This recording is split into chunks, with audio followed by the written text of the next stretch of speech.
Hello प्यारे दोस्तों, स्वागत है आपका इंटरव्यू क्लासेस में। बात करेंगे अपने क्लास 9th अर्धवार्षिक परीक्षा 2024-25 गणित के पेपर के सॉल्यूशन के बारे में। जो आपके मैथ्स का पेपर होने वाला है कल 24 दिसंबर को, बिल्कुल इसी टाइप के हूबहू क्वेश्चन आपको देखने को मिलेंगे। तो अगर चैनल पे नए हो तो चैनल को सब्सक्राइब ज़रूर कर लीजिएगा, क्योंकि आपके लिए हर ऑथेंटिक न्यूज़ यहाँ पे अवेलेबल रहेगी। सभी जो सब्जेक्ट हैं उन सभी के लिए most important questions, practice papers, original paper, सब कुछ आपको यहाँ पे मिलेंगे। चलिए देखते हैं अपने किस प्रकार से हमारे क्वेश्चन आने वाले हैं कल एग्जाम में। सबसे पहला क्वेश्चन रहेगा, अपरिमेय संख्या होगी, कौन सी होगी? तो आप जानते हैं जिसको p बाई क्यू की फॉर्म में लिख सकते हैं वो परिमेय होती हैं, जहाँ पे q है ना 0 के बराबर नहीं होना चाहिए, बाकी सारी अपरिमेय है। तो देखिए ये अपरिमेय है, क्यों? क्योंकि √3 की वैल्यू डिफाइन नहीं है। पाई जिसके पीछे लग जाए वो भी अपरिमेय है। ठीक है, इसका आंसर तो 3 आएगा, बाकी ये सारी परिमेय है। तो ऑप्शन क्या होगा अपना? B correct.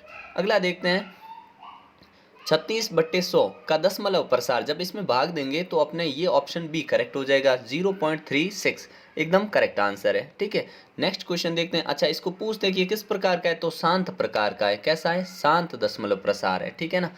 अगला है, किस प्रकार की संख्या है, तो ये संख्या कैसी है? अपनी अपरिमेय संख्या, एक अपरिमेय संख्या है। फिर हमसे पूछा है एक शून्यक होगा, इसका शून्यक ध्यान रखिए, जब भी ऐसा क्वेश्चन पूछे 2x + 1 शून्यक, नंबर यहाँ चेंज हो सकता है, क्वेश्चन यही रहने वाला है। सामने रखिए 0, 2x यहाँ लिखिए, ये जो +1 है उधर भेजिए -1।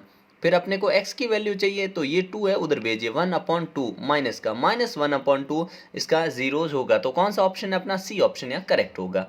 अगला पूछा हमसे कि इसकी एक्स स्क्वायर का गुणांक, गुणांक मतलब वो अंक जो गुणा हो रहा है किससे? एक्स से, सॉरी एक्स स्क्वायर से। तो किसका गुणा हो रहा है? -3 का हो रहा है। किसका हो रहा है? -3। बी ऑप्शन होगा करेक्ट।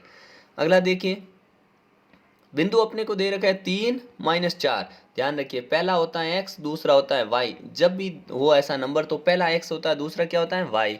आपसे पूछा है कोटि बताइए। कोटि का मतलब क्या हुआ? कोटि मतलब वो शब्द जो पहला, देखो पहला होता है भुज, भुज होता है x, और y को बोलते हैं कोटि।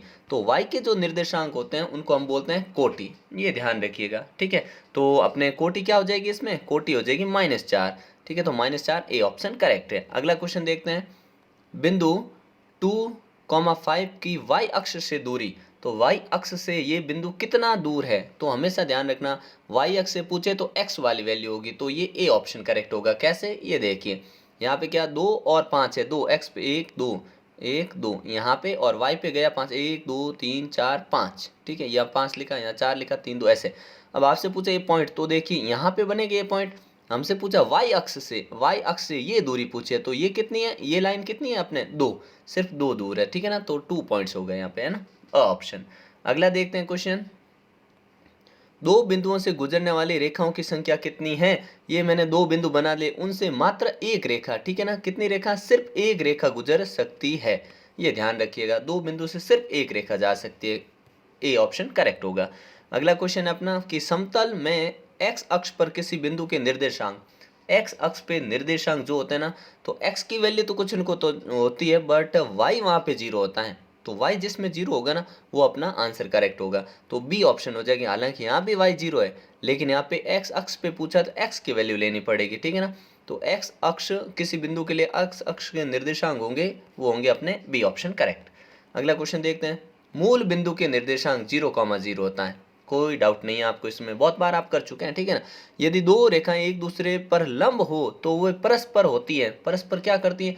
अगर ये रेखाएं एक दूसरी पे इस पे लंब है, तो जब लंब होते हैं तो प्रतिच्छेदी होती हैं। क्या? परस्पर प्रतिच्छेद करती हैं। यदि दो रेखाएं परस्पर लंब हो तो मध्य कोण 90 डिग्री का होता है, क्योंकि लंब मतलब 90 डिग्री। ठीक है ना। अगला क्वेश्चन पूछा है, 32 1/5 पावर दे रखी है इसकी, आप जानते हो 32 के गुणनखंड करिए। आपने कहा गुणनखंड अभी करते हैं, 32 2 का भाग, सॉरी 32 है ना, 16 आधा कर दिया, और 8 आधा कर दिया, 4 2 का और लगा दिया, 2 2 एकम 2, तो 2 कितनी बार आया? 5 बार 2 आया, तो ऐसे लिखेंगे 2 की पावर 5, और फिर क्या दे रखा? 1/5, 5 से 5 ये हो जाएगा कैंसिल, 2 इसका आपके करेक्ट, 2 की पावर 1 मतलब 2, 2 आंसर आएगा इसका, 2 यहाँ लिखना है आपको। ठीक है, फिर नेक्स्ट क्वेश्चन देखते हैं अपने, 0.0796 एक दशमलव प्रसार है। कैसा दशमलव प्रसार है? ये तो शांत दशमलव प्रसार है, टर्मिनेटिंग डेसिमल एक्सपेंशन है। ठीक है, अगला पूछा है, दो अभिमुख कोणों के बीच में एक 90 है तो दूसरा क्या होगा। देखिए ये शीर्ष अभिमुख कोण होते हैं, अगर ये 90 है तो दूसरा भी 90, तीसरा भी 90, चौथा भी 90, सारा 90 हो गया। ठीक है, तो यहाँ आपको 90 डिग्री लिखना है। फिर आपसे थोड़े बड़े क्वेश्चन पूछे जाएंगे जिसमें हरों का परिमेयीकरण करना। बड़ा आसान क्वेश्चन है, आपने ऐसे क्वेश्चन खूब सारे कर रखे हैं। ये ऐसे हरों का परिमेयीकरण करने का मतलब ये होता है कि आपको ये आइडेंटिटी लग जाए वहाँ पे a minus B A plus B का होल ये बनता है, तो ए स्क्वायर माइनस बी ये बनेगा फॉर्मूला। ये बनाने के लिए हम हरों का परिमेयीकरण करते हैं। √7 यहाँ लिखेंगे +2 और √7 यहाँ लिखेंगे +2। अब यहाँ नीचे ये आइडेंटिटी, ऊपर ये सेम, तो देखो आंसर इसका देखिए √7 + 2। नीचे क्या होगा देखो, नीचे क्या होगा देखो, ये लिखा और नीचे क्या रहेगा आपने सेम वैल्यू ये वाली। ठीक है, तो इसको 7 का स्क्वायर होता है, √7 का स्क्वायर 7 -2 का स्क्वायर होता है 4। तो अगर इसको सॉल्व कर देंगे तो माइनस कर देंगे तो अपने 3, तो ये अपना फाइनल आंसर आ जाएगा इसमें। ठीक है ना, ये एक चीज़ ध्यान रखिएगा आप। ठीक है, अगला क्वेश्चन देखते हैं अपने। नेक्स्ट जो क्वेश्चन है वो है आपके परिमेय संख्या ज्ञात करनी। सेम टू सेम क्वेश्चन हमने कर रखे हैं। जब भी किसी भी नंबर के बीच में परिमेय पूछे तो नीचे 1 रखिए, 4 के नीचे भी 1 रखिए। कितनी पूछिए, 4 पूछिए तो आप यहाँ 5 5 से गुणा कर लीजिए, यहाँ भी किससे 5 5 से गुणा कर लीजिए। ठीक है, 5 × 5। अब देखिए ये बनेगा 15/5 और ये बनेगा 20/5 बन गया। अब देखिए 15 से एक 16 हो जाएगी, 16/5, 17/5, 18/5, 19/5, 4 संख्याएं आ गई आपके। ठीक है, अगला पूछा आपसे कि ये जो नंबर दे रखा पी क्यू रूप में व्यक्त कीजिए। ये भी बड़ा आसान है। पहला मान लो x 0.6666 इस प्रकार से। अब इस इक्वेशन फर्स्ट को 10 से मल्टीप्लाई करेंगे, क्योंकि बार किस पे है, 6 1 पे है, तो है ना 10x होगा इससे, और इधर पॉइंट जो है अपने इधर चला जाएगा, 6 पॉइंट इस प्रकार से बन जाएगा। अब क्या करेंगे, इस समीकरण जो ये 1 है इसको 2 में से माइनस करेंगे, तो ये लगाया और यहाँ 0.6 लिखा ऐसे। ठीक है, और माइनस किया, तो ध्यान देना ये पूरा पॉइंट के बाद माइनस, यहाँ से 6 नीचे आएगा और इससे 10 में से अगर 1 माइनस करूँगा तो 9x आएगा। तो मेरे पास नंबर आएगा 9x बराबर सामने 6। x की वैल्यू आएगी 6/9। जब कैंसिल करेंगे तो 2/3, तो x की वैल्यू 2/3। ये आपके आंसर आ जाएगा, एकदम करेक्ट है। ठीक है, अच्छे से इसको देख लीजिएगा। फिर यहाँ पे अपने एक सिंपल सी आइडेंटिटी लगी है। ठीक है ना, क्यूब करना आपको, तो इसका फॉर्मूला आप जानते हैं, a + b का होल क्यूब करना, a³ + b³ प्लस 2ab और a + b, ये आपको फॉर्मूला लगाना। ठीक है ना, तो आपके पास आंसर आ जाएगा। यहाँ बोला x - 1 गुणनखंड है इसका, तो हमें अगर यहाँ x की वैल्यू निकालनी होगी तो 1 आ जाएगा, सामने भेज देंगे इसको। अब जहाँ जहाँ x है ना वहाँ 1 लिख देंगे तो अपना k का मान आ जाएगा। जैसे देखिए x² है, क्या है, x² + x + k। ठीक है, अब देखिए x² मतलब 1 का स्क्वायर प्लस x मतलब 1 + k। ठीक है, तो 1 + 1 प्लस k, ये हो गया। अब इसको अगर उधर भेज दें, सामने कौन है, 0 है, ध्यान रखना। ठीक है, तो 2 + k बराबर है 0, तो k की वैल्यू होगी -2। फिक्स क्वेश्चन है ये, बार बार पूछा जाने वाला फिक्स क्वेश्चन, ध्यान रखना। फिर आपको 4 हल पूछेंगे इसके, ये भी बड़ा simple question. 2x + y = 7, y = 7 - 2x। अब देखिए इसको उधर भेज के माइनस कर दिया है, जहाँ जहाँ x है वहाँ वहाँ आपको 1 2 3 ऐसे वैल्यू रखनी है, y आता रहेगा। जैसे एक बार 0 रख दिया तो ये पूरा 0 होगा, तो y का मान 7 आएगा। तो x बराबर 0, तो y आया 7। अगर यहाँ पे 1 रख दें तो 2 एकम 2 5, तो x का मान अगर मैंने यहाँ रखा है 1, तो y का मान आएगा अपने 5। ठीक है, इस प्रकार आपको मान निकालना है। ठीक है, अगला देखिए, फिर से वही क्वेश्चन बार बार रिपीट होगा। ये क्वेश्चन आपसे 3 बार पूछा जाएगा, क्योंकि आप जानते हैं कि अपना दूसरा, तीसरा, चौथा, ये 12 नंबर का चैप्टर, ये 12 नंबर का चैप्टर, ये 10 नंबर का चैप्टर, तो क्वेश्चन तो इन्हीं से आ रहे हैं पूरे। ठीक है ना, तो आपको ये अच्छे से करना ही है। ठीक है, तो देखिए आगे ये लिख दिया हमने। इसमें वैल्यू कैसे निकालेंगे कि अपने पास k पड़ा है, ओके, सामने 2x + 3y, इधर लिख दिया, ये सेम लिख दिया। x की जगह रखना है 2, यहाँ रख देंगे 2 इंटू, इधर रखेंगे 1 1 इंटू, तो 2 दूनी 4 + 3, तो k का मान कितना आ गया अपने, k बराबर 7 आ गया। ठीक है ना, अगला इनको अंकित करना आपको कार्तिक तल में, आप आराम से कर सकते हो, ऐसे बना के आपको ग्राफ देंगे। ठीक है ना, उससे फिर बोला परिभाषित समांतर रेखाएं, ऐसी रेखाएं, समांतर क्या होती है, जो एक दूसरे को कभी प्रतिच्छेद नहीं करें और जिनके बीच में अगर लंब रेखा खींचें तो 90 डिग्री का कोण होती है।